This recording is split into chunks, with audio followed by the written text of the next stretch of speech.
বন্ধুরা, তনুশ্রীস কর্নারে তোমাদের সকলকে স্বাগত। গ্রীষ্মকাল চলে এসেছে, মানেই চলে এসেছে পটল, সজনে ডাঁটা, এঁচড় এইসব, তাই তো? একে পটলের সবজি একদম ভালো লাগছে না, আর খাওয়া যাচ্ছে না, শুরু থেকেই আর খাওয়া যাচ্ছে না। তাহলে এবার চলো পটলটা অন্যরকম করে বানিয়ে দেখিয়ে দিই। দেখো, এখানে আমি পটলটা নিয়ে নিয়েছি, ভালোভাবে কেটে ধুয়ে নিয়েছি। তারপর দেখো, এখানে নুন হলুদ মাখিয়ে নিয়েছি। তোমরা কিন্তু এইভাবেই একবার অবশ্যই বানিও, তাহলে দেখবে খেতে ভীষণ ভালো লাগবে। দেখো, এখানে আমি একটু বেশি পরিমাণে সর্ষের তেল দিয়ে দিচ্ছি, যেহেতু পটলটা ভাজবো। পটল ভাজতে গেলে কিন্তু একটু বেশি তেল দিতে হয়। পটল রান্নাতে একটু তেল বেশি ব্যবহার করলে খেতে কিন্তু বেশ সুস্বাদু হয়। পটলটা ভাজতেও বেশ খানিকক্ষণ সময় লাগে। এবার দেখো, আমি তেলটা গরম হয়ে গেছে, পটলগুলো ছেড়ে দিচ্ছি। এই পটলগুলো কিন্তু আমি খুব খোঁড়াভাবে ভেজে নেব। তবে বন্ধুরা, আমার রেসিপি যদি ভালো লেগে থাকে তাহলে অবশ্যই চ্যানেলটা সাবস্ক্রাইব করে নিও, আর ফেসবুক পেজ থেকে কিন্তু পেজটাও ফলো করে নিও। অবশ্যই আমি পেজটা বলে দিচ্ছি, তনুশ্রীস কর্নার ফুড স্টোর। আমার এখানে কিন্তু অনেক রকমের ভিন্ন ভিন্ন রেসিপি পেয়ে যাবে তোমরা। তবে আর যদি কারো কোনো রেসিপি জানার ইচ্ছা থাকে তাহলে অবশ্যই কমেন্ট বক্সে আমাকে কমেন্ট করে জানিও। যারা চ্যানেলটা এখনও সাবস্ক্রাইব করনি তারা ঝটপট চ্যানেলটা সাবস্ক্রাইব করে বেল আইকন বাটনটা অন করে দিও, তাহলে কিন্তু খুব জলদি নোটিফিকেশান পৌঁছে যাবে। তবে বন্ধুরা, আমার রেসিপি কেমন লাগছে তোমরা কিন্তু কমেন্ট বক্সে একদমই জানাতে ভুলবে না।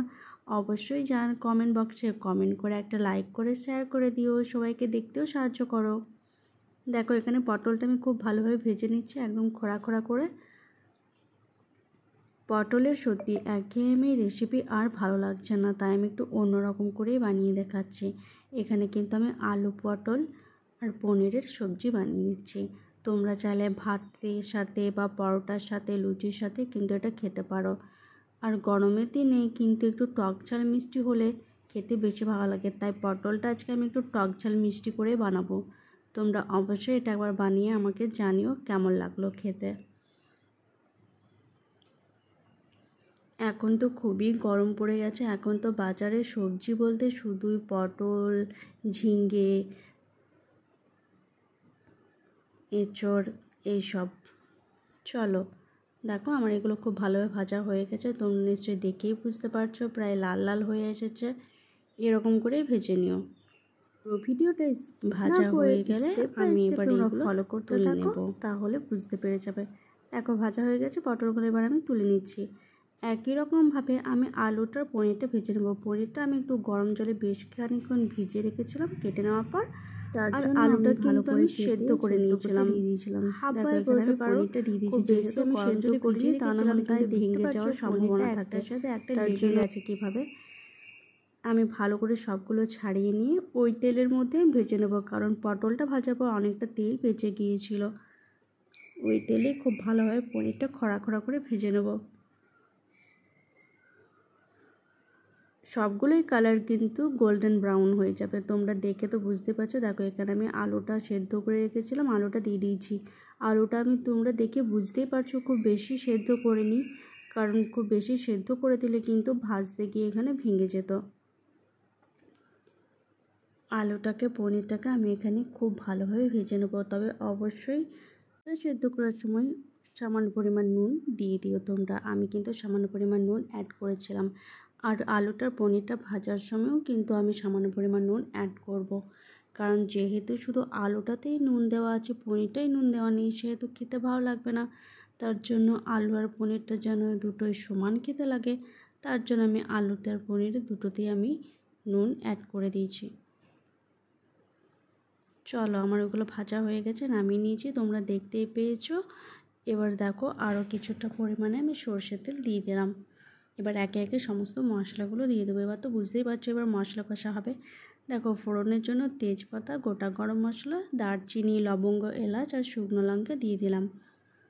গরম মশলাটা কিন্তু অতি অবশ্যই দেবে, একদমই ভুলবে না। গরম মশলাটা কিন্তু দিতে ভুলে গেলে খেতে কিন্তু একদমই ভালো লাগবে না, কারণ এটা থেকে একটা সুন্দর গন্ধ বের হয়, তোমরা তো সবাই জানো। দেখো, এখানে আমি এটা ভাজা হয়ে গেছে, দিয়ে দিচ্ছি পেঁয়াজ বাটা। এখানে আমি কিন্তু পেঁয়াজ কুচো ইউজ করছি না।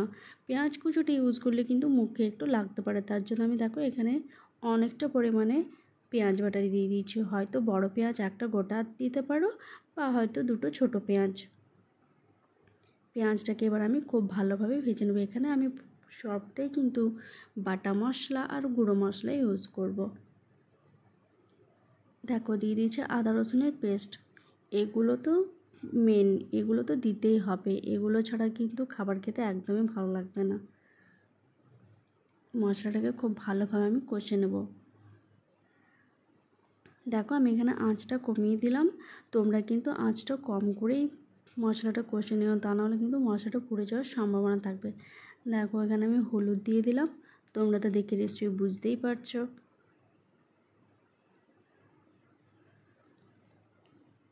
ভালোভাবে এবারে মশলাটা কষে নেব। মশলা থেকে এবার তেল ছাড়তে শুরু করেছে। আমি দেখো এবার টমেটো পিউরিটা দিয়ে দিলাম। এখানে আমি একটা টমেটো বেটে রেখেছিলাম। আমি খুব বেশি টমেটো ইউজ করব না, কারণ আমি খাবারটাই কিন্তু দই ইউজ করব। যেহেতু আমি টক দই ইউজ করব, সেহেতু টমেটোর পরিমাণটা আমি অবশ্যই কম দিলাম। তোমরাও তাই করো। এখানে দেখো জিরে আর ধনে গুঁড়ো দিয়ে দিলাম 1 চামচের মতো। আমি এটা কিন্তু বাটা ইউজ করছি না, এটা আমি গুঁড়ো ইউজ করলাম।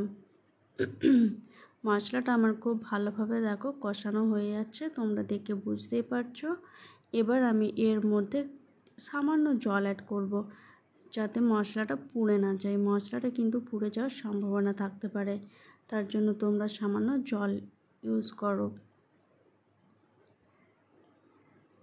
খুব ভালোভাবে ফুটে এলে আমি দেখো টক দইয়ের মধ্যে সামান্য লঙ্কা গুঁড়ো দিয়ে দিয়েছিলাম।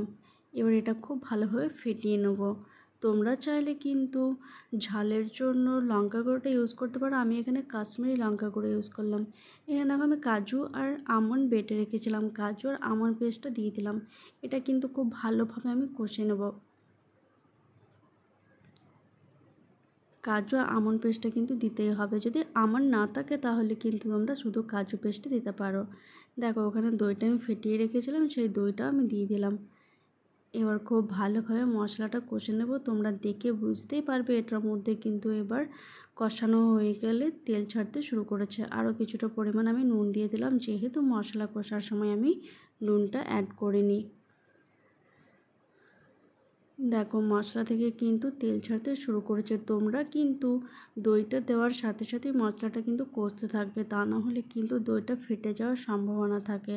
আর দইটা ফেটে গেলে কিন্তু খাবারটা দেখতেও একদম ভালো লাগে না, খেতেও খুব একটা সুস্বাদু লাগে না। এবার আমি ভেজে রাখা পটলটা দিয়ে দিলাম। এবার এর মধ্যে আমি আলুটা আর পনিরটাও অ্যাড করে দেব, তাহলে মশলাটা আলু পনির আর পটলের মধ্যে বেশ মাখো মাখো হয়ে যাবে। বেশ কিছুক্ষণ এটাকে আমি নেড়ে নেবো।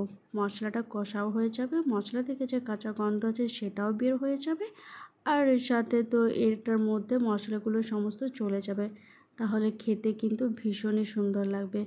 তোমরা কিন্তু এরকমভাবেই বানিও। দেখে বুঝতেই পারছো পটল আলু আর পনিরের মধ্যে মশলাটা প্রায় লেগে গেছে, মাখো মাখো হয়ে গেছে। এবার আমি কিছুটা পরিমাণ জল অ্যাড করব কিছুক্ষণ ফুটতে দেওয়ার জন্য। যেটুকু সবজি কাঁচা থেকে গেছে সেগুলো ভালোভাবে সেদ্ধ হয়ে যাবে, আর তার সাথে মশলাটা খুব ভালোভাবে মেল্ট হয়ে যাবে। দেখো কি সুন্দর কালারটা এসেছে, তাই না? দেখতেও যতটা সুন্দর হয়েছে, খেতে সত্যি বলছি ভীষণই সুন্দর হয়েছে।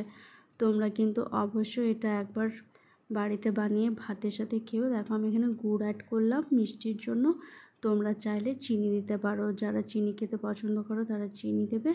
আমি যেহেতু চিনিটা পছন্দ করি না, তোমরা তো সবাই জানো, তার জন্য আমি এখানে গুড় দিয়ে দিলাম। লাস্টে নামাবার আগে দিয়ে দিচ্ছি গরম মশলা গুঁড়ো, এটা কিন্তু মাস্ট, এটা কিন্তু দিতেই হবে। কি সুন্দর কালারটা বেরিয়েছে, তাই না? দেখে কিন্তু বেশ লোভনীয় লাগছে, সত্যি খেতেও ভীষণ সুন্দর হয়েছিল। তোমরা কিন্তু ঝটপট এটা বানিয়ে নাও, একদম মিস করো না। তারপর আমাকে কমেন্ট বক্সে জানিও যে কেমন হয়েছিল খেতে। দেখো এখানে আমার রেডি হয়ে গেছে আলু পটল পনিরের সবজি।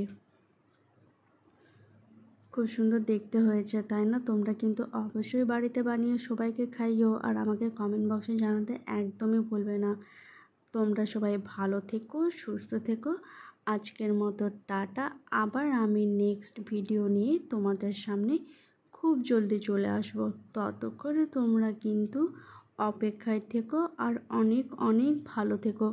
গরমের দিনে তোমরা চেষ্টা করো বাইরে কম বেরোবার জন্য। আমি কিন্তু বারবার এই কথাটাই বলে, যারা কাজের মানুষ তাদের তো যেতেই হবে, তবে তোমরা ভালো থেকো।